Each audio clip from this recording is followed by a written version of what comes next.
Hi everybody, an impromptu video. I just got back from the movies. My husband took me to see The Amazing Spider-Man. As I have said in videos previous, I'm a huge Andrew Garfield fangirl. I've been a fan of his since, oh my goodness, Boy A was, that was a while back, but the first thing I'd seen him in was the Red Riding trilogy. I don't have the boxes in here with me, but it was absolutely amazing. So I was very excited to see The Amazing Spider-Man. I wanted to do a quasi-review of it, so here you go.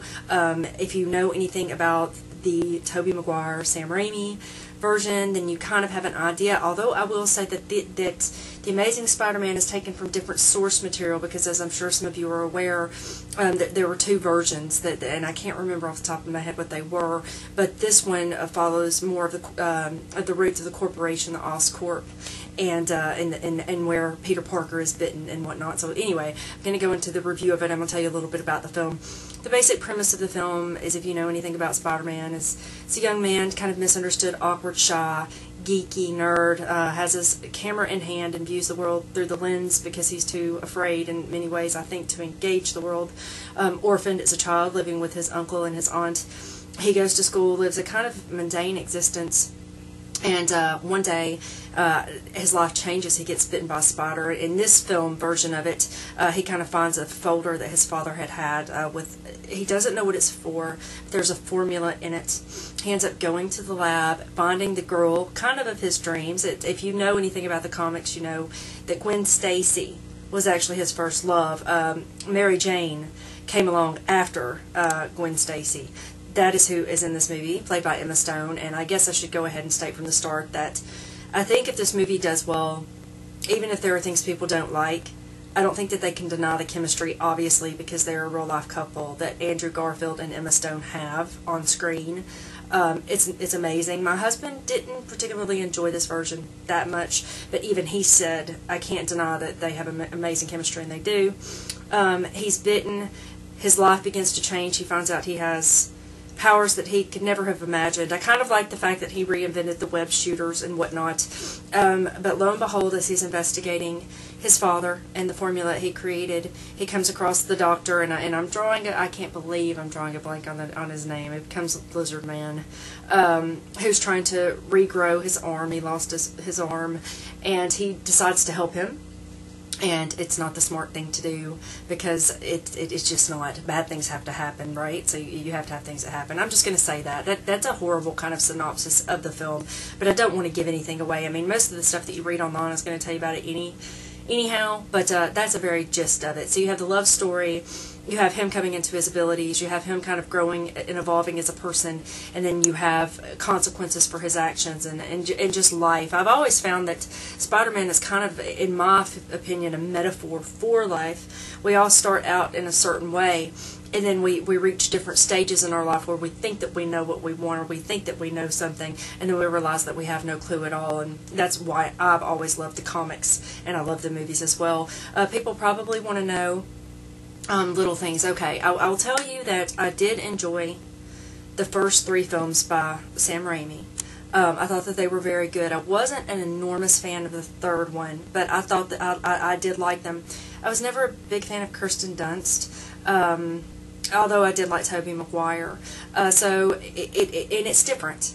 To be fair, the title is the same, but they're different actors, different directors. It's a different feel of a film. The action in The Amazing Spider-Man is very well done. I watched it in IMAX. I watched it 3D. It's very well done for 3D, and I usually don't pay for 3D. I usually just watch regular, but I said, Oscar, it will go into IMAX, and I'm glad I did. I thought it was very, very well done. As I said, the chemistry is good. The casting is fantastic.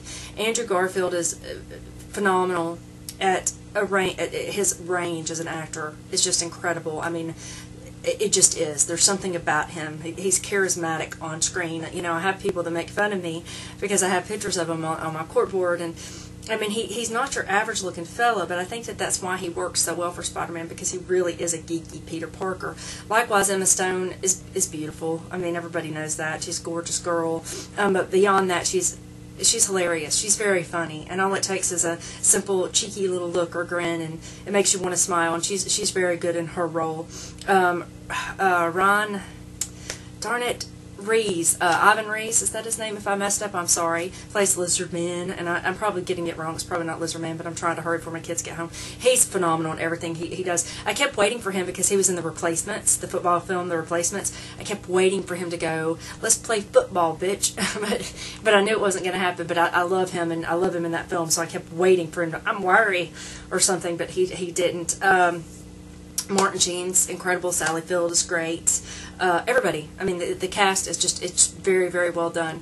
There are some parts in the film, and I would agree, I've heard other people complain that there's some contrived elements. I'm not going to say what they are. You'll know them since they're, you know, it kind of isn't that convenient sort of thing. But come on, I mean, it is what it is, which is it's a popcorn film that's supposed to be fun, and then it has also some serious moments, and I thought that was well done. I love the way the origins were done. I liked it all. I thought it was an enjoyable film.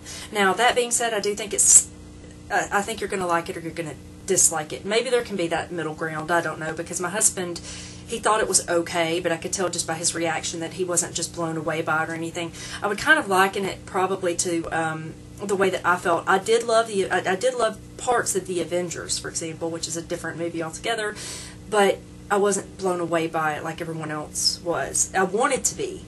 And I think it's just different for everybody. We all have opinions when it comes to movies and how we feel when we experience them. So, okay, this is my review. It's at 6 minutes, and I don't want it to go for much longer than that. But I would definitely say to check the film out. It's well directed. The music is fantastic. The acting is fantastic, and it's very well done.